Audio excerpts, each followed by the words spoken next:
কুণাল ঘোষ নিজেকে হাতি বলেছেন, কিন্তু এটা বলেননি যে উনি আসলে দলছুট হাতি।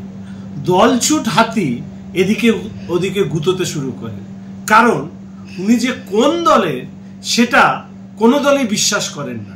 ফলে নতুন করে দলে ঢুকতে গিয়ে, এই গুতোগুতি করতে গিয়ে কুণালবাবু আসলে নিজের বর্তমান রাজনৈতিক অবস্থা, তৃণমূল কংগ্রেসে তার কোথায় আছে সেটাকেই প্রকাশ করেছে। আর দলছুট হাতিকে কেউ বিশ্বাস করে না, এ দলও করে না, ও দলও করে না।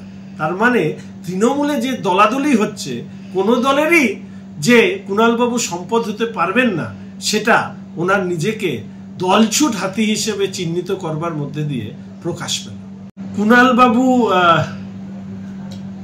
ইংল্যান্ডে যাচ্ছেন মাননীয় মুখ্যমন্ত্রীর সঙ্গে। ভালো খবর, ভালো।